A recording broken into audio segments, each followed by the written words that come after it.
I did it. I effing did it. Chef's kiss, so beautiful and juicy. Is this gonna happen? To be determined. I'd like to say that I've mastered it over the years.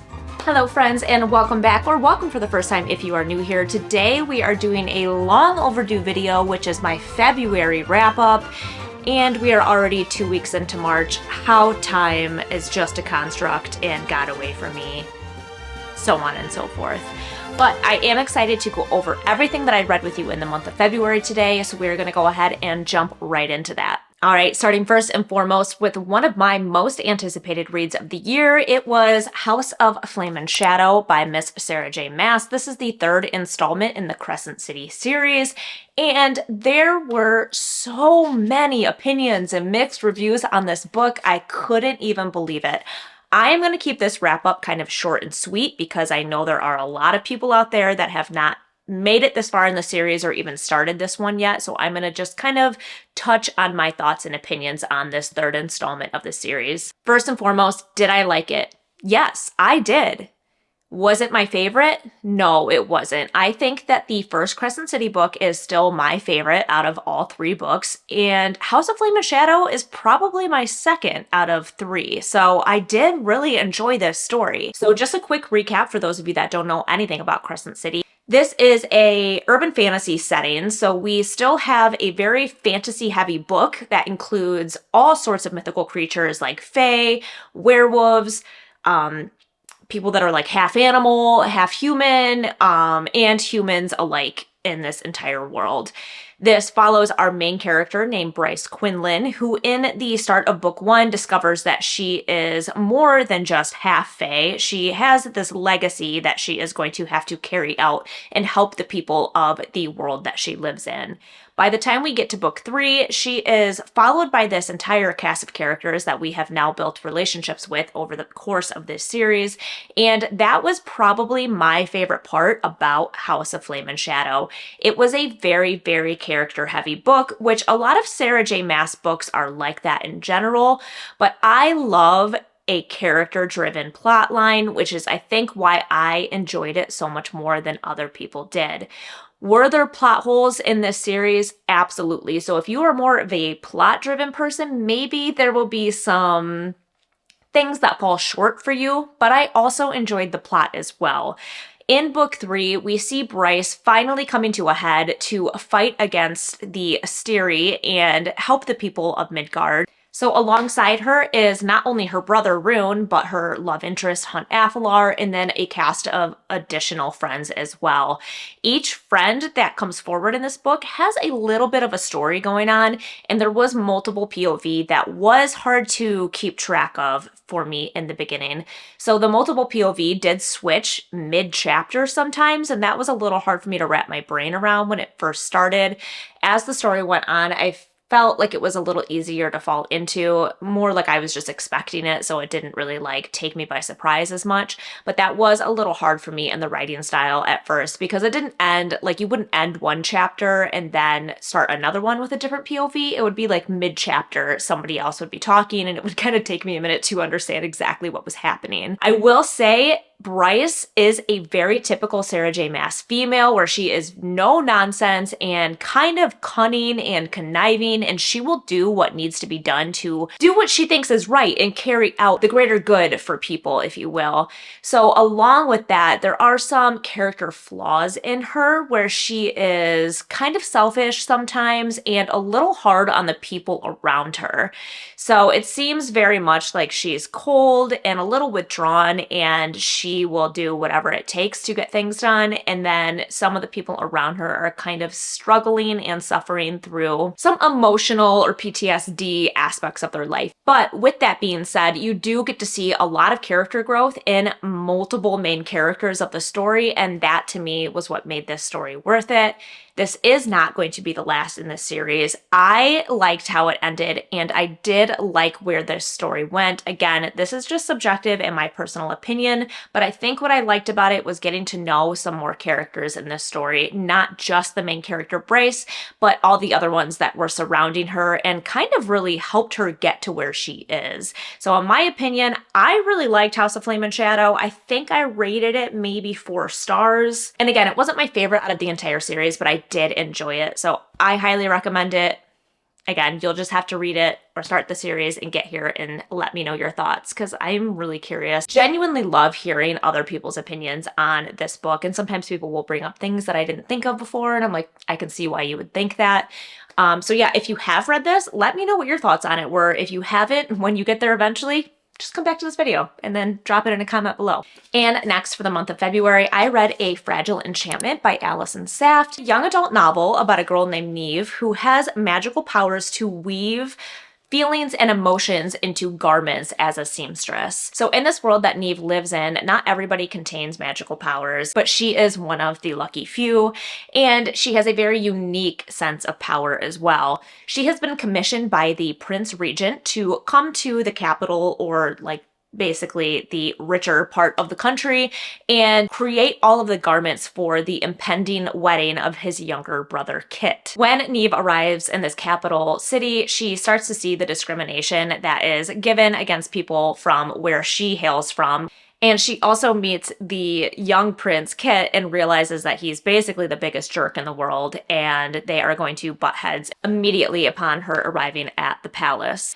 So as the story starts to unfold, it comes about that the kingdom is in great financial distress, and this marriage that is happening between the young prince and another princess from a different country is basically just a marriage of convenience and will basically help them get out of this financial situation that they are in. So of course, Kit does not have any interest in marrying this young princess, and this young princess doesn't have any interest in marrying him either. So when Kit and Neve start to develop feelings for each other over time, it's kind of like this unspoken thing that maybe they would be able to carry on this relationship even though he is going to be married to this other woman. However, Neve does not foresee herself living a life like that, and she only wants to do all of this to better the life of her family that is from this poorer country that they currently live in. I will say it was a very cute story. I liked the magic system in it. So we had Neve, who was able to weave feelings and emotions into garments that people would wear. So she would ask like this young princess that was getting married, what emotion do you want to evoke in your wedding dress? So when she would put that dress on, everybody that was in her vicinity would feel the emotions from this dress. So I thought that was really unique and kind of cool. This young princess and then Kit the prince also had an elemental type of magic, which I love elemental magic. That is one of my favorite things to read about. So that gave me like a really cool vibe in the book as well. And then it also gave off like these Bridgerton type vibes. So you are talking about young people in society going to balls and dances and having dance cards. It did read very YA to me, so it got kind of hard for me to stay interested in. It was so YA that sometimes it felt more middle grade than it did young adult. Whereas the characters in this book, like you couldn't really tell exactly how old they are. They almost seemed like maybe they were still teenagers versus maybe like young 20-something-year-olds. So I didn't really love the writing of the book. I thought the story was really cute. And again, I really liked the magic system as well. And I really enjoy like a Regency vibe in a book, like any Bridgerton type vibe. Something kind of like an edgy Pride and Prejudice will always grab my attention. But it being on that really young adult side, there wasn't really a whole lot of edginess to it. I also felt like there was some points in the book that the author only really touched on. So there was a few things she brought into the story that she would kind of mention here and there and never really came to fruition. And it almost felt like she was trying to do a little too much at once. Like she almost needed like one main point in the book and then for us to get there. And there was like all these like little bits of information along the way that we never really fully got into or went back to before the end of the story. Again, I thought it was very cute. It was a really easy story to read because it was a young adult book. I only rated it 3.5 stars just because it wasn't really like the most favorite thing I've ever read, but it was cute and I am not upset that I read it. So yeah, there's that. I don't know. Anyways, moving on. That one was good. Ladies and gentlemen, next up in the month, I finally read The Atlas Six. I will stop saying in my videos, one day I'm gonna read the Atlas Six. One day. It will be so good to read. I did it. I effing did it. I read it. And guess what? I gave it 4.5 stars. I actually really, really loved this book.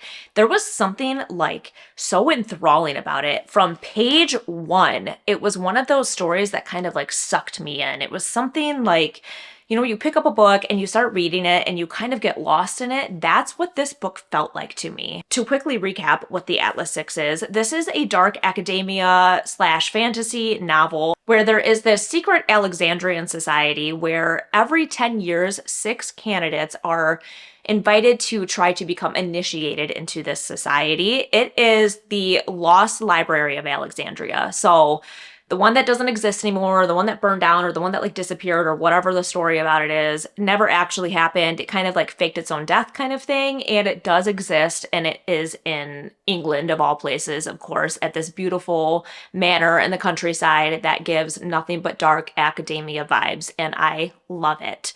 So in the first book, we follow these 6 candidates that are invited to become initiates of this society. And then through the year, we watch how they handle themselves and getting to know each other and the dynamic between 6 very, very smart people, because they are the top of the top of whatever type of magic they contain. And now they are all living in this house together to basically try to become initiates of this society. They are told in the beginning that 5 out of the 6 of them will be initiated, but they very quickly learn that doesn't just mean like, oh, like we're just gonna have to let one of you go at the end of the year. No, of course, there's more detail. Something diabolical has to happen to allow 5 people to be initiated. I think you catch my drift. I'm not going to say too much because I don't want to give spoilers, but it's something along those lines. I had read one Olive E. Blake book before this, Alone with You in the Ether, and I really, really liked the writing. It reminded me of like controlled chaos is the only way I can describe it. And the Atlas Six was pretty similar to that, except just a little more refined. It was multiple POV, so it was very interesting and a little hard at first to grasp because you have 6 people that are being talked about in this book. So you're immediately introduced to 6 people, so 6 different POVs. And then you have Atlas, who is like the proctor of this society. And then you also have Libby, one of the main characters, her boyfriend as well. So it is kind of a lot of information dumping in book 1, but also because it was multiple POV of 6 people, I think it made the story move so quickly. It never felt like it really lagged too much, which I really enjoyed. So it's like you got from point A to point B, and I was kind of enthralled the whole time. The writing style is still a little bit different, so I can see why some people don't necessarily love how Olive E. Blake writes. She has this way of falling into these rabbit holes where like a character will be talking to someone, they'll be having a conversation, and then they have a thought, and then they kind of go into this thought in their own head, and it'll go on for like 2 pages, and all of a sudden they're like, oh, I'm sorry, what was that? Like they come back to the conversation at hand. So it's like, it can be a little hard to follow at times. However, I did really like it, and it kind of, it was almost relatable because someone who has like a very wild imagination, someone who constantly has like neurons firing, I related to it a little bit because I'm not kidding. I will look you dead in the eyes and be having a conversation with you, and also something going on in my own head. Don't ask me how. I'd like to say that I've mastered it over the years, but I don't know. That's just me thinking that, I'm sure. I loved this one. I fell immediately into it. I love the setting. I liked the characters. You love to hate them, kind of, because they're a little bit full of themselves, and you see like hubris is a very big theme to these people, and really this story in general. So I really enjoyed it. It has that dark academia setting where things are just a little bit like macabre and kind of twisty, and just the setting of this library in the countryside of England. I was just into it. I loved the whole thing. 4.5 stars, and I couldn't wait to read the second book, which I did read, but not next. I took a break. I read something else, and we'll talk about that. And next I read Check and Mate by Allie Hazelwood. I don't have this one with me currently. I lent it to a friend because I wouldn't stop talking about it, and she was finally like, oh my God, okay, give me the book and I will read it. You will not shut up about this book. Oh, where do I even begin with this book? Okay. So it'd been a minute since I have read an Allie Hazelwood, and I don't know why I have so quickly forgotten why I love her so much. This woman can write a witty book from page one. Literally on the first page, I was like, how have I been living without this story in my life? I read this in one of my vlogs, which I've read a couple of these in my weekly vlogs, and I will link any of those videos down below, but you can get much more detail in the vlog about how I felt about the story. I was like giddy. I was kicking my feet under the covers. I was giggling. I cried. It was such a perfect story. Like, it's been so long since I've truly felt so utterly satisfied by a book. Clearly, I rated this one 5 stars, so it was my first 5-star read of the year, and I'm glad that it happened so early on in the year. So in this book, if you have not read it, we follow our main character named Mallory, who used to be very heavily involved in the chess world. She played competitively, and then as she got older and some dynamics changed in her family, like her father passing away and her mom becoming ill, she decided to leave the world of chess behind. So in the beginning of the story, she kind of has her arm twisted by her friend to become part of this like charity chess tournament because she needs a 4th person for the team that they have, and she feels kind of like a guilt trip and does this for her friend just because she loves her friend dearly. At this tournament, all of the matches are totally random because it's a charity event. She gets matched with the #1 player in the world, and she beats him. So right off the bat in the beginning of the story, we have this like amazing chess match, and I don't even know anything about chess, and suddenly I'm like the world's biggest chess fan just from the start of this book. So Mallory is approached by someone who owns like this chess club and is like, hey, listen, we have a fellowship, and basically you get to spend the year being paid to train in chess, learn about chess, compete in local tournaments, so on and so forth. And I think you are basically a prodigy. Would you like to do this? It takes her a very long time to agree to do this, but because she cares so much about her family, she decides to take this fellowship because it is going to help provide for them. And of course, throughout the year, she starts to get back into the world of chess and realize why she loved it so much, but also starts to have to deal with some of the anxieties that forced her to step away in the first place. Along this journey, she ends up developing this relationship with this #1 male player whose name is Nolan, and they kind of start to rely on each other to learn and grow in the world of chess. It was so beautifully written.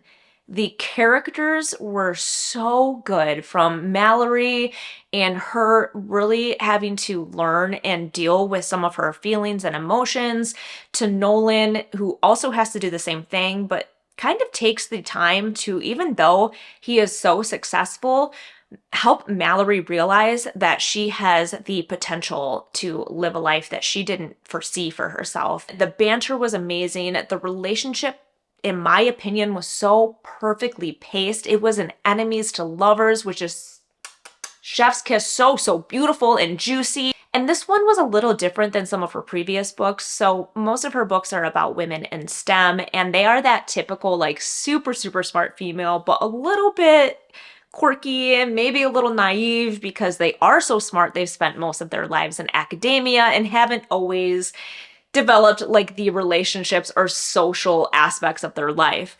Mallory is the complete opposite of that. She is very smart, but she's also like really cool. And you just like get that sense from her right off the bat. She has friends, and she's also very like open about her identity, her sexual identity. And that was really fun to watch as well in a story. So not that there is anything wrong with when we have characters in books that are always kind of learning and growing and trying to find out what their identity is. Sometimes I think it's refreshing to have a character that already knows. And I think that is a really good narrative to put out there into the world. Like, you don't always have to live in this, like, is this right, is this wrong type of environment. She just knows what she is, and I thought it was a really good representation to allow other people to hopefully feel that in their lives as well.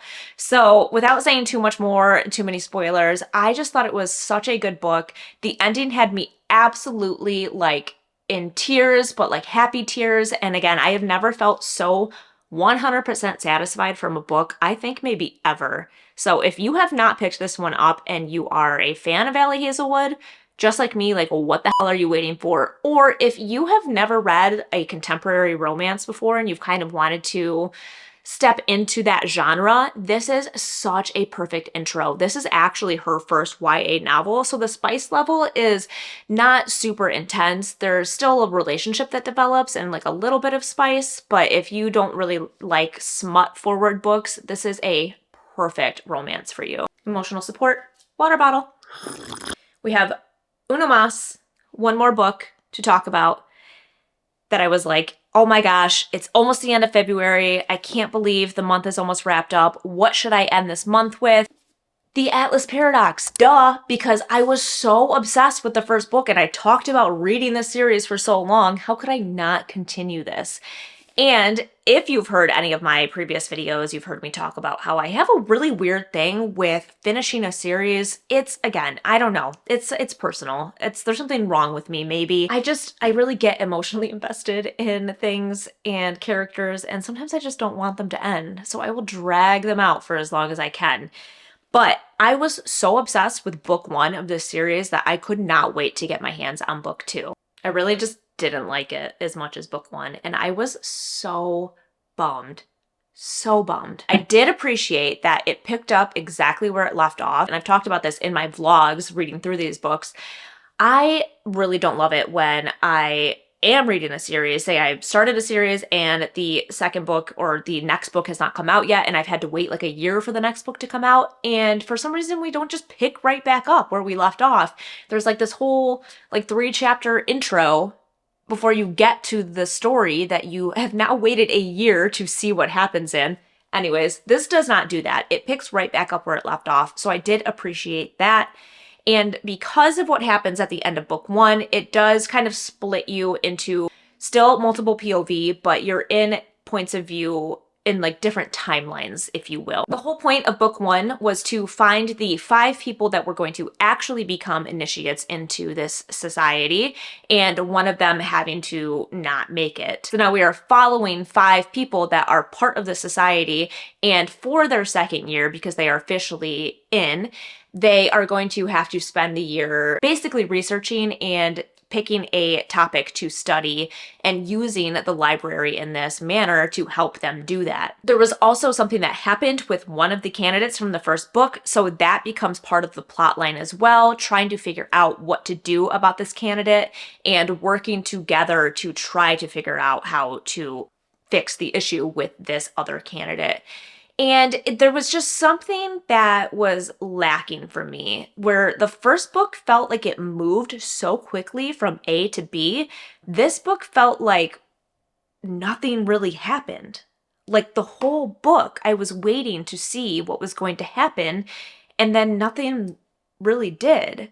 By the time I got to the ending of the book, I was like, oh, okay, well, I mean, like it ended in a way that I was like, clearly there's going to be another book, which we already know book 3 is out, but it felt like this was such a filler that I don't even know that you would, depending on what happens in book 3, I'm not even sure that you would really have to read book 2. It is, again, it's a very character-driven book, right? Because you're talking about multiple POVs of 5 people that are super, super smart. They have really cool magic, and they've been living in this house for almost 2 years now with each other. And along with that, you start to see a lot of human nature come out. So you're going to see people that start to build alliances with each other. You're also going to see some members of this group start to resent other members of the group just because of the fact that you take like a handful of adult people that are very smart and very capable because of the types of magic that they have and tell them to live in a small space and then see what happens. So that was kind of an interesting thing to watch unfold, the dynamic kind of switching and moving around between members of the society.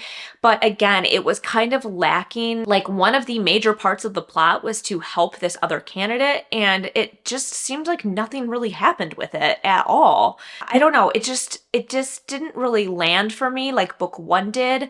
Will I read book 3?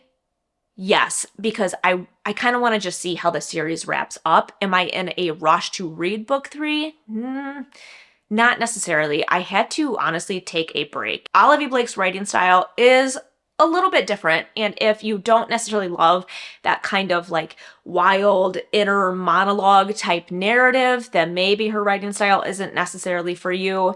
But I don't hate that, and I also just liked the setting as well. I think maybe the setting was exactly what I needed in book 1, but because we go into book 2 and they're still there and not much is happening, it just didn't seem like enough to give me anything solid in the whole book. I will probably read book 3 because I want to see how the whole series wraps up, but I didn't necessarily love this one. Where I gave book 1 4.5 stars, I would say this one was like 3.5. Yeah, about like 3.5, 3.75 stars max. So that one was like a little bit of a disappointment. What are you gonna do? All right, you guys, well, there you have it. That was my February wrap up, everything I read in the month of February, which was 5 books total, one of them being almost 900 pages long. So for a short month out of the year, I am very happy with the progress I made in that month. And overall, it was a pretty solid month. Maybe a few low ratings for me, but otherwise, I would say it was like 3 out of 5 that were really standout books for me. With that being said, I would love to know if you guys have read any of the books mentioned in these videos. If you have, let me know what your thoughts and opinions on those books were, or what did you read in the month of February? Anything good you think I should add to my upcoming TBR? Let me know that in a comment below as well. Again, some of these books I have read as part of my weekly vlogs. Any of those will be linked in the description box down below. If you enjoyed this video, go ahead and hit that thumbs up button because you know it always helps a girl out. And if you have not done so already and you want to make sure you don't miss any upcoming videos like these monthly wrap-ups, go ahead and hit that subscribe button too. As always, it has been an absolute blast and I can't wait to see you guys in the next one.